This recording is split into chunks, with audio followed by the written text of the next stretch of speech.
Peut-être on va commencer la première question en français, étant donné que l'intro était en néerlandais. Une question qu'on pose toujours pour commencer au Palais, c'est la jeunesse du film. Donc, comment est-ce que le projet a commencé ? Comment vous est venue l'idée, il y a 10 ans, de commencer ça ? Petite interlude. Ce sera à vous de poser des questions après. Je commence par quelques questions, donc réfléchissez si vous voulez à des questions pour après. Denk aan jullie vragen voor hierna. Ik begin met een paar vragen en dan zal het aan jullie zijn. Ok, je pense que j'ai déjà expliqué un peu le contexte, comment le film a existé à partir du projet que j'ai fait en Afghanistan, donc à partir de Sergei qui était mon assistant à ce moment-là, et après mon travail avec le Croix-Rouge. Donc à ce moment-là, en 2014, quand j'étais la première fois à Donetsk, j'avais rencontré Ruslan, donc le frère qui combattait parce que il est mort en fait, missing in action, c'est-à-dire, mais je pense qu'il y a très peu de doutes.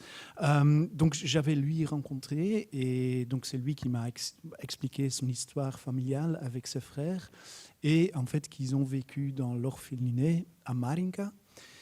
Et donc à partir je pense c'était 2016, je devais faire un court-métrage qui était organisé ou que demandé de faire par le VRT. Donc je suis parti à Marinka pour faire le film Girls and Honey. Peut-être il y a des gens dans la salle qui l'ont vu. C'est un court-métrage qui parle sur un vieux couple qui habitait à ce moment-là déjà à la ligne de front. Parce qu'il faut comprendre, Marinka était une ville, une toute petite ville, qui était située déjà sur la ligne de front, qui commençait à exister dans le premier stade du conflit, donc à partir de 2014, et qui était un peu genre stabilisée en 2015. Et Marinka était vraiment située carrément au-dessus. Et donc, en fait, les lignes de séparatistes pro-russes, il y avait seulement une distance de 500, 200 mètres du bord de la ville Marinka, en fait. Donc, il y avait énormément de tirs à ce moment-là. Et donc, j'avais raconté cette petite histoire sur ce vieux couple qui a collecté en fait sous des beehives, des abeilles en fait, avec les ruches, des ruches des abeilles, de tout le monde qui a quitté Marinka à ce moment-là. Et pour eux, c'était un peu leur espoir dans le conflit. Et ils étaient toutes seules là, sur le bord de Marinka, mais en plein tir en fait. Et donc dans mon travail, pendant ce travail pour ce court-métrage, j'avais découvert aussi Natasha, donc la jeune boxeuse que tu vois dans le film, parce que j'avais reçu une question de son entraîneur dans le club de boxing de Marinka de faire des petites vidéos pour le réseau social media et Facebook pour montrer en fait quand il y avait des compétitions, des entraînements.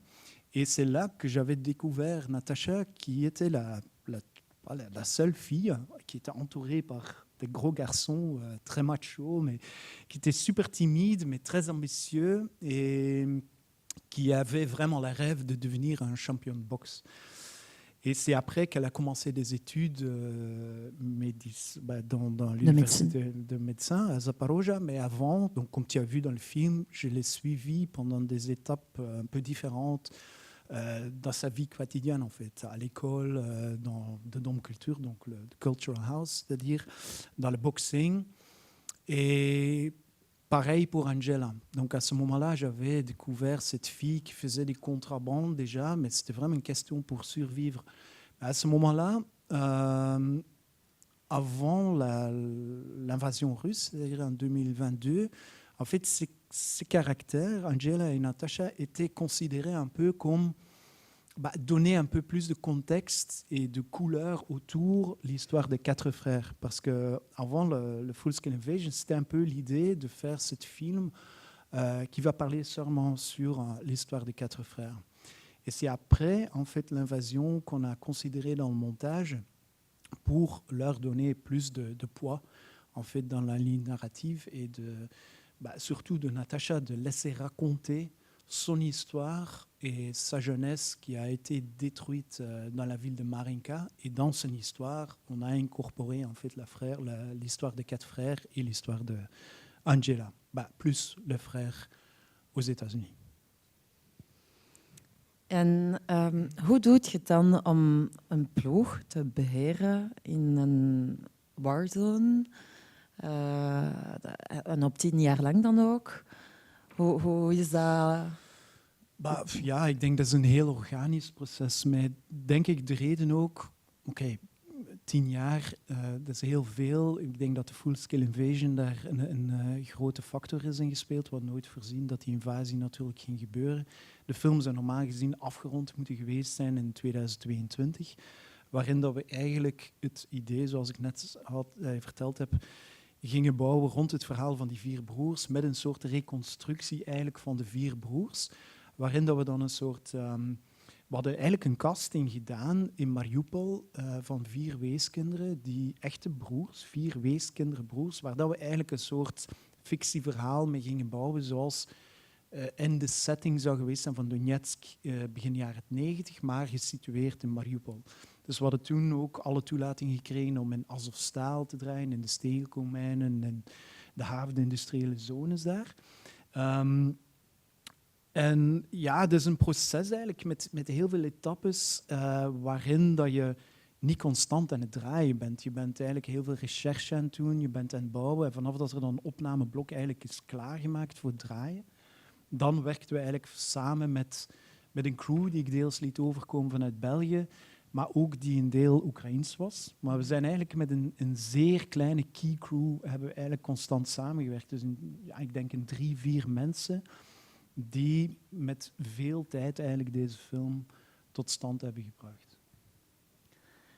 Et alors, une question un peu plus technique. Comment est-ce qu'on fait pour tourner un film en argentique dans des conditions pareilles? Bah, je viens de t'expliquer il y a Oui. 1 heure. Bah, je pense que tout le monde est un peu... Ouais, c'est tourné en 16 mm, ça doit être un truc de fou, et comment tu fais En fait, tourner en film, pour moi, ok, mais c'est mon opinion quand même, évidemment, c'est un truc qui est cher, c'est vrai. Mais en fait, pour moi, il n'y a que des avantages, surtout même pour un film comme ça. Pourquoi ? Parce que je pense d'abord, je dois avouer, j'adore tout ce qui est argentique, et surtout en 16 mm, 35 mm. Voilà, pour moi, c'est le plus beau qui existe dans le cinéma. Mais surtout le 16, je pense que ça donnait une certaine structure très organique, mais aussi un peu brute, mais en même temps, c'est du film qui a ajouté, en fait, je pense, quelque chose pour ce type de film qu'on a fait. Mais après, c'est un format qui te oblige, en fait, de faire des choix pendant le tournage. Je ne vais pas imaginer qu'on a tourné ce film en digital et d'arriver dans le montage, je ne sais pas, 500 heures de matériel, quoi. Il faut comprendre, avec tout ce qui concerne le 16 mm, on est arrivé vers 70 ou 80 heures de matériel, qui est encore très considérable. Et je pense aussi ça te donne, dans le montage, en fait, ça te oblige de faire des choix, parce qu'il n'y a pas, en fait, trop de choix. Tu dois le faire avec ce qu'il existe sur image. Et donc, en fait, tu penses vraiment pendant le processus de tourner comment tu vas, en fait, créer le montage déjà dans une étape d'avance, d'une certaine manière. Ça rend pas le process plus difficile sur le moment même? Bah oui, c'est vrai que, ok, je dois aussi dire, tu rates certaines choses parce que c'est un peu lent. Tu n'as pas le moyen de tourner. Il faut comprendre, c'est un magasin qui dure 10 minutes et pas plus.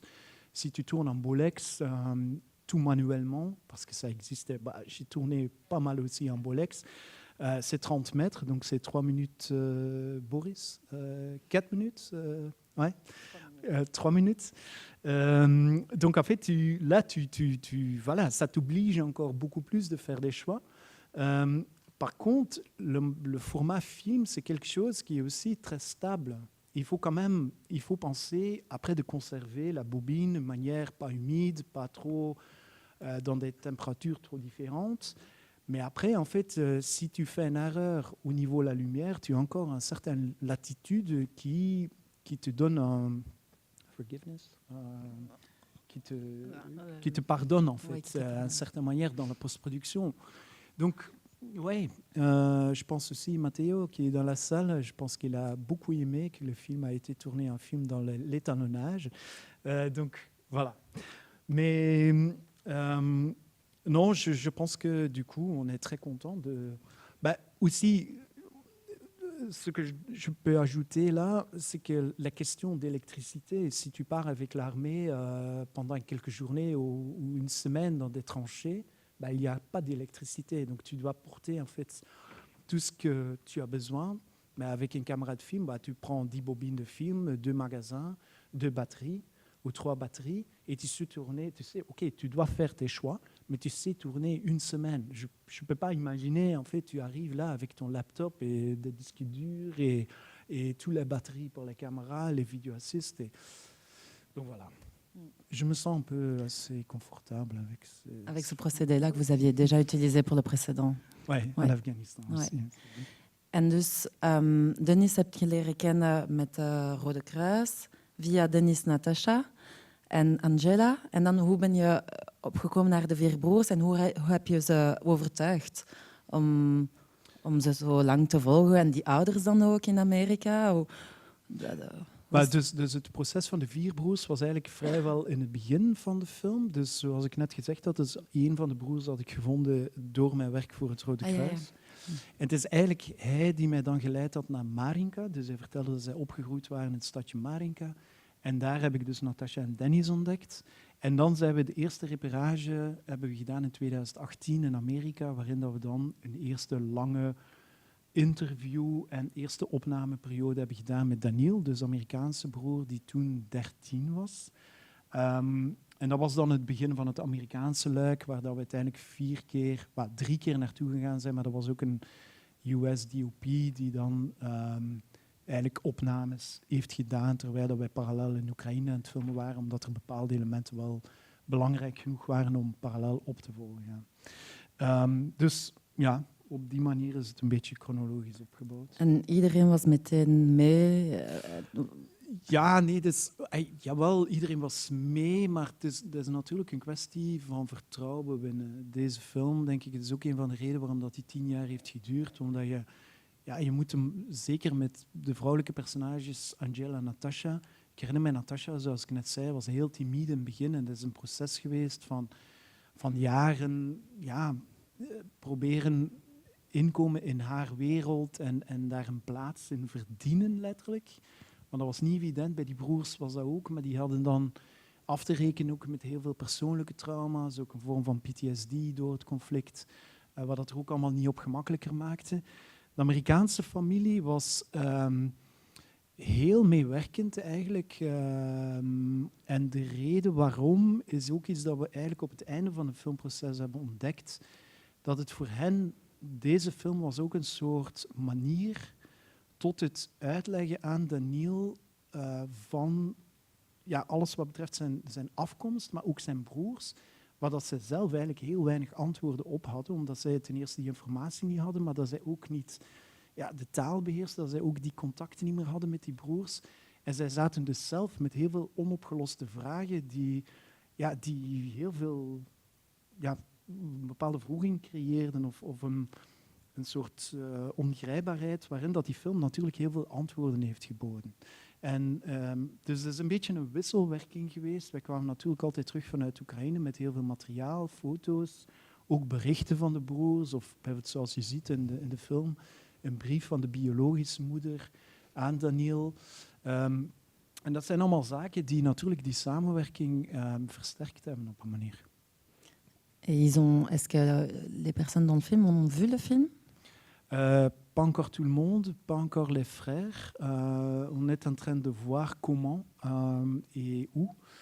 Donc ça, c'est encore une question. Natasha a vu le film parce qu'elle a été ici pour la sortie du film, le vrai début, en fait, en mars, quand le film a sorti la première fois ici à Dogville et à CPH Docs à Copenhague. Donc elle a fait un peu le processus de première du film. Du coup, c'était un moment très émotionnel pour elle parce qu'elle ne voulait jamais voir le film avant que c'était tout terminé. Donc, elle savait, elle participait dans un projet pendant 10 ans. Elle a vu, oui, quelques images gauche à droite, un petit trailer, mais elle ne voulait pas voir des maquettes ou des rough cuts ou de certaines choses. Et c'est quand même une expérience très, très émotionnelle. La première fois, je me souviens, c'était le 6 mars dans le Cinéma Galerie, pendant une projection qui était organisée par la Fondation Roi Baudouin, qui a supporté le film. Et voilà, donc elle a pleuré pendant toute la projection, je pense. Et après, la prochaine projection aussi, c'était seulement, je pense, après le troisième, qui était un peu calmé, d'une certaine manière.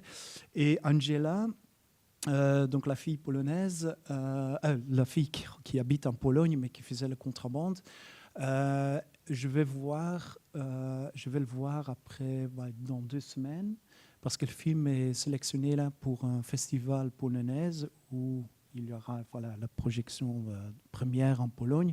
Et là, il va sortir aussi en salle. Et ce sera le moment où je vais faire le tour de première avec elle. Et ça sera aussi le premier moment quand elle va voir le film. Donc pour elle aussi, elle attend avec grande impatience.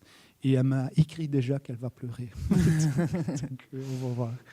Et les frères, ça c'est encore à voir. Donc avec le frère, donc Ruslan, voilà, c'est inconnu et je pense que ce sera fort difficile.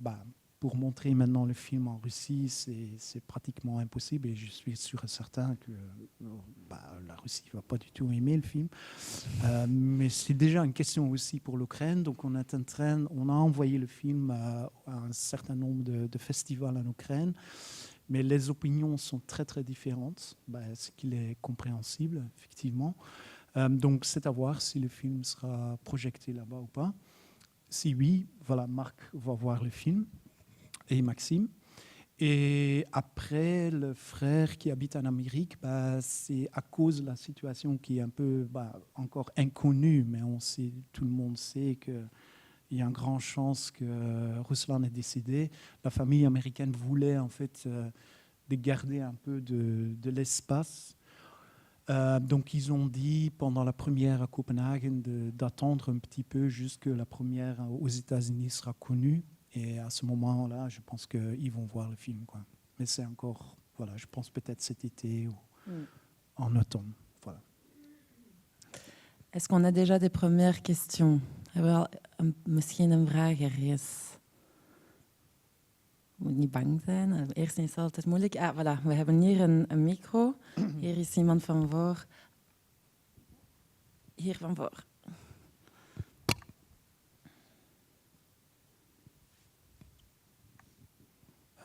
Ik vraag me af, er zijn verschillende momenten in de film dat er een montage is op muziek.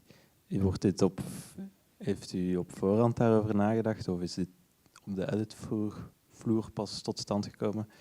Mijn vraag is eigenlijk van hoe is dat tot stand gekomen in uw proces voor die montages in de film te krijgen en zo sterk te leveren zoals ze waren? Ik denk 2 verschillende zaken.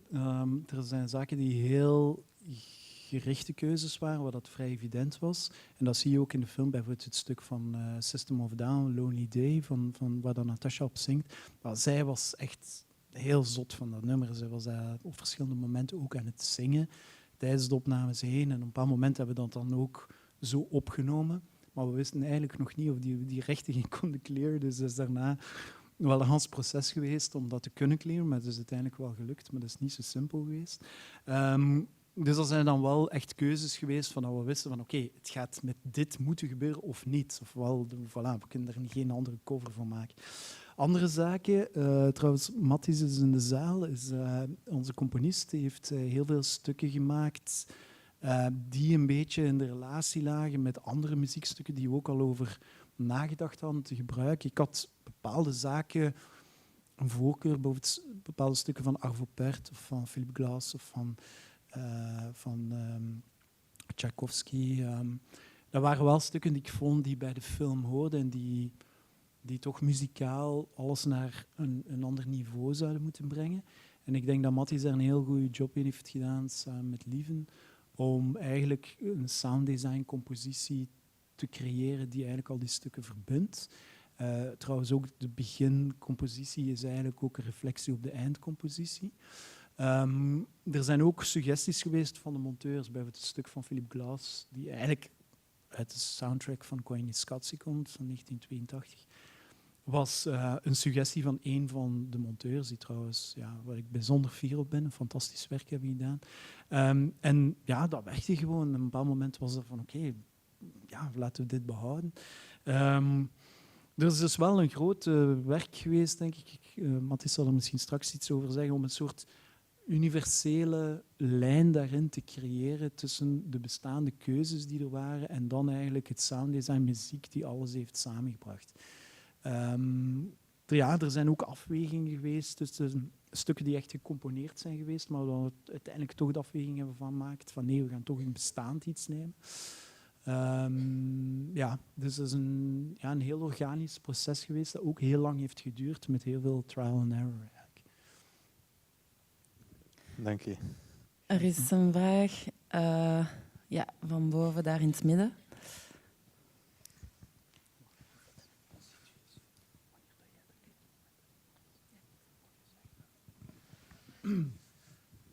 J'imagine que je peux poser ma question en français.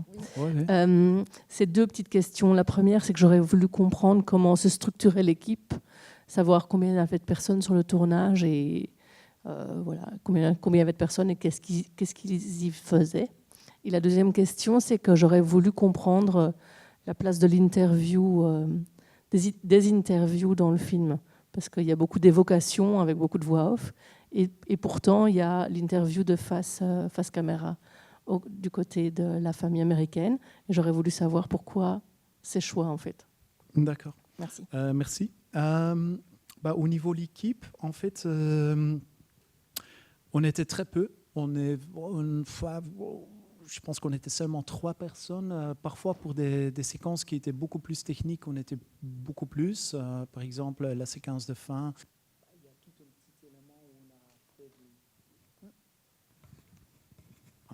Il y a toute une partie où on a fait une séquence avec des pyrotechniques. Évidemment, il y avait une équipe de pyrotechniques qui était sur place, donc c'était un peu élaboré.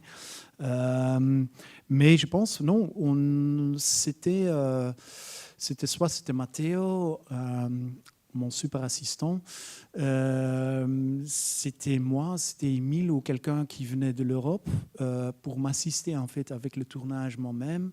Moi, je tournais, mais voilà, il y avait énormément de tâches qu'on divisait entre nous, quoi. Donc, parce que on devait gérer tous, quoi. On devait gérer la production, faire la cuisine, de retaper une maison qui a été bombardée à la ligne de front, qu'on a considéré maintenant comme notre maison pour comme centre de tournage. Il faut rouler avec une voiture, il faut plein de choses. Et très souvent, ou la plupart du temps, il y avait un fixeur ukrainien. Et en fait, on avait forcément, il y avait des fixeurs différents pour des zones pro-russes ou soit pour des zones pro-ukraine, parce qu'eux, ils n'avaient pas le moyen de traverser la ligne de front.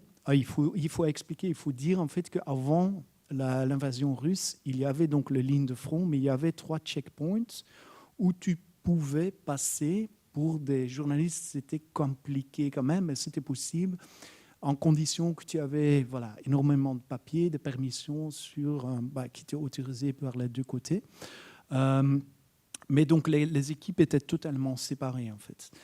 Et il y avait une productrice, Anna, qui était à Kiev, qui gérait un peu toutes les permissions en distance, en cas qu'il y a vraiment des gros problèmes ou même aussi tout ce qui concernait toutes les choses financières ou organisation en distance, c'était pour elle, quoi. Donc voilà, c'était vraiment une équipe qui était très très petite. Le son, ça c'était aussi un job pour mes droits mains, tu vois. Mais parfois c'était moi. Parfois, j'étais toute seule, surtout les parties avec l'armée, j'étais toute seule dans les tranchées ou dans des positions militaires, parce que je ne voulais pas prendre le risque d'amener une équipe dans des zones assez risquées. Et là, on a créé un système avec Nathan, avec Matteo, qui me permettait de tourner en 16 mm, mais qui était totalement autonome en fait. Donc avec un système, un microphone qui était posé sur la caméra 16 mm, mais qui captait le moins possible de bruit du caméra même, mais qui était aussi connecté avec un système de timecode pour avoir la référence son-image pendant le montage, quoi. C'était un système qui était un peu compliqué, mais ça marchait très très bien. Et donc, voilà. Donc ça, c'était plus ou moins pendant 10 ans la manière comment on travaillait. Mais il faut comprendre, moi j'ai passé beaucoup plus de temps en Ukraine pour préparer en fait certains tournages. Mais même là, tu prépares certaines choses, tu laisses venir des gens pour commencer à tourner. Et voilà, les gens arrivent sur place et à un certain moment, tous tombent dans la pluie parce qu'il y a un caractère qui est disparu, parce qu'il y a une guerre qui commence. Voilà. Donc c'était vraiment c'était très instable. Et justement, c'est pour ça que la seule manière, c'était d'être hyper flexible avec une équipe très très petite, quoi, et d'essayer d'adapter sur toutes les conditions qui peuvent se poser. Après, votre deuxième question, c'était... Ah ouais, les interviews. Oui, effectivement, au début, parce qu'on avait 6 caractères du film, on voulait quand même comprendre, surtout avec les frères, quelles sont leurs opinions l'un à l'autre, ou par avis la guerre, ou leur position politique dans la guerre et tout ça. Donc c'est pour ça qu'on a fait des longues interviews qui étaient au début dans le rough cut du film, même intégrées partout dans le film. Donc tu voyais vraiment leur regard en expliquant tout ça, mais je savais c'est pas le film qu'on va faire. Par contre, ce qu'ils disaient était hyper utile et très nécessaire en fait pour expliquer ce qu'ils en pensent. Parce qu'en fait, on avait très peu de matériel et sinon, ça n'a jamais marché, où ils expliquent pendant leurs actions pourquoi ils combattent, voilà, c'est quoi leur position en fait. Et c'est pour ça que finalement, on a décidé d'éliminer petit à petit toutes leurs interviews, mais de garder un peu le voix off et sur certainement les parties qui étaient les plus intéressantes. C'était un gros travail. Parce qu'il y avait énormément du son, il y avait 3 fois plus de son que l'image. Donc oui, c'était un gros boulot des assistants monteurs aussi, des junior editors, de faire toutes les sélections dans le son, surtout traduit, parce qu'il y avait une équipe de 5 personnes, 5 filles à Kiev qui ont fait la traduction en permanence. Donc ça, c'était un grand travail. Mais pour cette partie en Amérique, je voulais vraiment faire...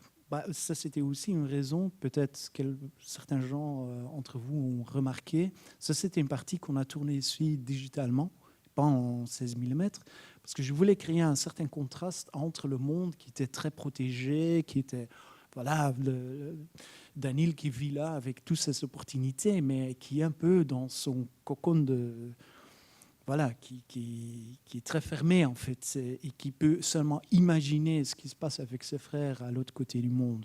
C'est pour ça qu'on a visuellement ça tourné en digital, mais c'était un vrai choix de mettre cette famille-là dans leur sofa et de les laisser parler chaque 2 ans. Donc on a non pas 2 ans. Donc la première fois c'était en 2018, la deuxième fois c'était en 2022 et la dernière fois en 2024. Et c'est pour ça qu'on a décidé de garder ce comme un élément narratif en fait, où tu vois leur opinion sur l'éducation de leur fils, mais aussi au niveau de la guerre et voilà leur monde américain en fait. Donc on a gardé vraiment ça comme un élément structurel en fait. Mais ça n'a jamais été l'idée de prolonger ça sur tout le film, seulement pour cette partie américaine. Avec plaisir. Ik denk dat er een vraag helemaal van boven daar was, meneer in rood. Il y avait pas une question tout en haut? J'avais vu un bras tout en haut. Ah bon, alors, pardon. Mais c'est très court. J'aurais bien voulu avoir une contextualisation du passage où l'étudiante en médecine va dans l'eau nue, savoir qui a eu l'idée, pourquoi ça a été mis dans le film. Donc, ok. Donc tu veux dire au début ou au fin? À la fin? En fait, C'est une image pour moi. C'est une réflexion sur le début du film aussi, où elle fait en fait comment ça, Un baptême. Vada Krishna, je ne sais pas comment on dit, le baptême en fait, au début du film. Et au fin, c'était un certain message de ce, en fait, Se laver. Se laver en fait de tout ce qui se passe dans la guerre et de commencer avec un nouvel chapitre et de se baigner vers une autre réalité qui va arriver, quoi. Non, on a discuté ça ensemble, en fait. On a discuté énormément sur ce type d'idées ensemble. Oui, du coup, tu peux dire que c'est mon idée, mais c'était quelque chose aussi. C'est pareil pour la danse, en fait, où elle danse avec les soldats. C'était aussi une idée qu'on a inventée après qu'elle a trouvé la jupe. Et j'avais en tête encore ces images qu'on a tournées en 2018. Ah oui, d'accord, laissons faire un paradis ou un deuxième chapitre en fait sur cette idée. Donc on a discuté sur plein des idées pendant le tournage avec Natacha. Il faut comprendre, c'est une certaine langue visuelle qu'on a créée ensemble, pas seulement avec Natacha, mais où je voulais sortir en fait, d'une certaine manière de la brutalité de la guerre, mais de rentrer dans une certaine poésie. Et c'est une langue qu'on a créée, je pense, avec le caractère qui portait ce narratif. On commence à être à la fin de notre temps imparti. On va pouvoir encore répondre à votre question, mais je voudrais inviter l'équipe du film, le Filmploeg, om naar voren te komen. Je voudrais inviter donc l'équipe du film qui est présente à nous rejoindre ici devant, s'ils le veulent bien. C'est Matteo et Mathis voilà. qui est là. Peut-être tu peux dire juste un petit truc. Oui, bien sûr. Matteo qui a fait la collaboration cinématographique dans le film avec moi et qui veut peut-être raconter certaines choses. Et Mathis qui a fait la composition musicale dans le film. Peut-être tu peux... Ouais. Plutôt s'il a des questions. Est-ce que quelqu'un a une question peut-être ? Je ne sais pas quoi si dire. vous pouvez expliquez-nous ce que vous avez fait sur le film. Alors moi, je suis arrivé sur le film. Le travail, ça a pris 10 ans. Moi, je suis arrivé en 2020, plus ou moins, et j'étais sur le projet 5 ans. Et du coup, au début, je suis arrivé comme assistant caméra, et comme Peter vient de l'expliquer, la réalité du terrain nous a un peu obligés à nous rapprocher beaucoup et à tout faire pour rendre possible le tournage. Du coup, le poste, on peut dire, d'assistant caméra était complètement débordé par plein de choses. Et au final, on a vraiment la collaboration a grandi, où on discutait beaucoup techniquement de ce qu'on faisait, comment on allait aborder les choix techniques. Et parfois, on tournait à plusieurs caméras. Souvent, il y a une caméra. Je sais pas, c'était un peu... Ça fonctionnait comme ça. Et après, j'ai aussi fait partie de l'étalonnage. J'ai étalonné le film à la toute fin. Donc voilà, ça a commencé comme une petite collaboration. Et ça continue, ça grandit jusqu'à ce résultat. C'est ça. Et...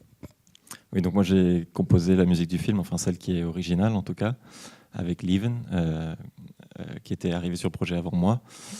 Et donc je suis rentré, je pense que Peter a déjà expliqué un peu sur la toute fin du projet pour essayer de trouver une manière d'aider le récit. Il y a beaucoup de personnages, beaucoup d'histoires, et donc d'essayer de trouver un moyen de lier toutes ces couches qu'il y a dans le film et de fluidifier un peu l'histoire musicale du film. Bravo. Je pense qu'il y avait une toute dernière question ici chez monsieur. Si Amélie, tu peux donner encore le micro. Et sinon, je pense que Peter Jan sera sûrement devant la billetterie. Si vous voulez encore venir poser des questions, pas devant un public. Et il y aura peut-être quelques posters aussi qui pourraient être signés éventuellement si vous êtes gentil. Oui. Peter Jan, merci, dankjewel. Ik denk dat je een meesterwerk gemaakt hebt. Je pense que tu as fait un chef-d'œuvre absolument inoubliable. J'ai beaucoup aimé presque toutes les scènes et je trouvais la scène de natation à la fin était particulièrement frappante et nécessaire. Mijn vraag is eigenlijk, wat is het evenwicht tussen spontaan en geënsceneerd? Die vraag krijg je vast ook. De scène met de opgeblazen Santa en de 2 uniformen als kerstpakket. Is het iets wat jij als regisseur voorstelt, omdat het zo krachtig is en iets vertelt? Of is dit objet trouvé als je daar toevallig opnieuw bent en het is kerstdag en die pakketten liggen daar? Dank u, David. Nee, dat is een combinatie van verschillende zaken. Bijvoorbeeld die Santa, die was daar. Dat was iets dat zij gewoon opzetten. En ja, dat was een onwaarschijnlijk ding dat daar in 1 keer in de lucht ging. Zo. En, ik heb wel gevraagd om het 2 keer te doen, want het eerste shot hadden we gemist. En Matteo zei, maar Pieter, dan moet het zelf nog draaien. Ik weet, de uniformen zijn zaken die ik heb meegebracht, maar wel op de vraag van de broers. Die mij, want zij wisten ook natuurlijk van zijn militaire ambities en zijn geloof en dit en dat. Dus dat zijn zaken die ik heb meegenomen naar daar. Ja, dat zijn insteken van mij. Maar dus nogmaals, het zit wel in, in de ideologie van de film, om het zo te zeggen. Dank je wel. Graag gedaan. Voilà, het is gedaan. Ja, het beste reclame voor een film is altijd mond tot mond. Dus praat er rond u door. Parlez du film autour de vous. La meilleure promotion, c'est toujours... comment on dit? Voilà, bravo.